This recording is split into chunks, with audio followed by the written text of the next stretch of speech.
En referencia ya a los datos epidemiológicos de los que disponemos, las tendencias que estamos observando son similares a los 2 días anteriores.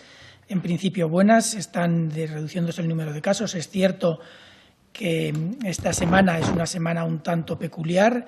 Hemos tenido varios días festivos. Además, incluso en algunas comunidades ha sido festivo también el día de ayer, o fue festivo el día de ayer, el lunes, con lo cual los datos de ayer y de hoy se tienen que valorar todavía con un poquito de cuidado.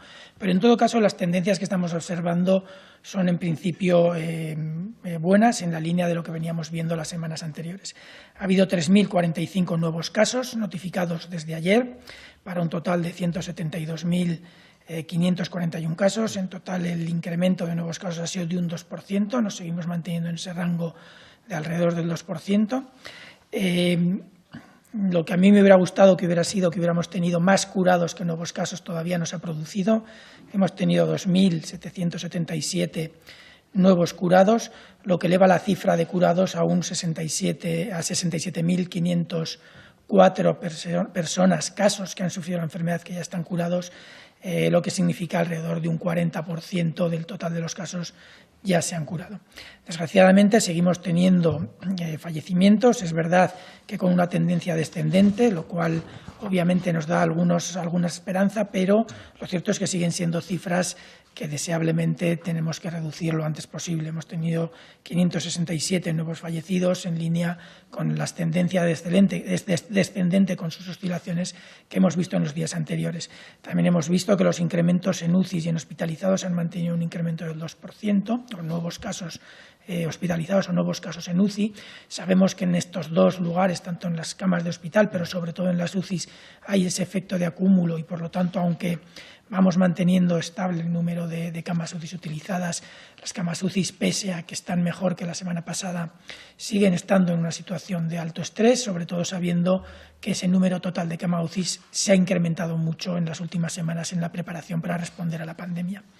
Llevamos tiempo hablando ya de un descenso en el número de casos nuevos que se notifican cada día. Estamos hablando de variaciones respecto a fechas anteriores o a semanas anteriores, habiendo pasado del 20% a alrededor del 15%, alrededor del 7%, alrededor del 3%.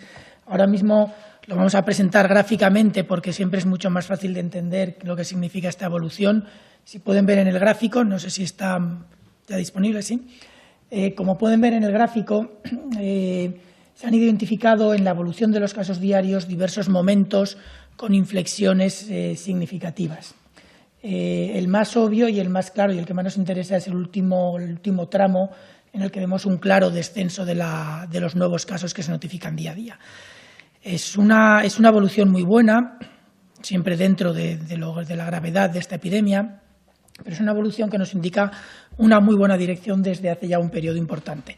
De todas formas, tenemos que recordar que todos estos datos son datos de notificación y, como saben, los datos de notificación siempre tienen un retraso respecto a la transmisión o al momento de transmisión real. Ahora mismo estamos en un proceso en el que se acabó el permiso laboral obligatorio remunerado recuperable. No sé si ese es el orden de las palabras, pero más o menos es eso. Y volvemos al periodo de confinamiento previo.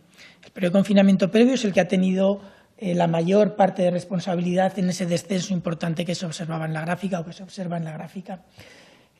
Pero seguimos teniendo un número de casos no despreciable. Seguimos teniendo alrededor de 3.000 nuevos casos notificados.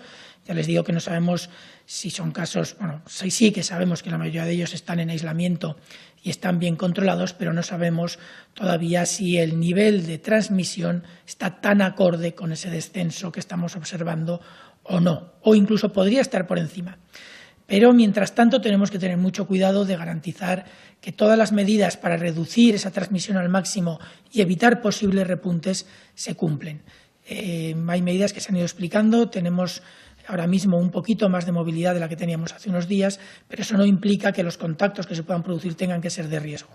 Hay que mantener las normas de higiene, hay que utilizar todos los mecanismos y todas las indicaciones que se han provisto a la ciudadanía para poder reducir esos contactos efectivos y conseguir que esa curva se mantenga en la línea que está manteniéndose, tratando de evitar en la medida de lo posible cualquier posible repunte.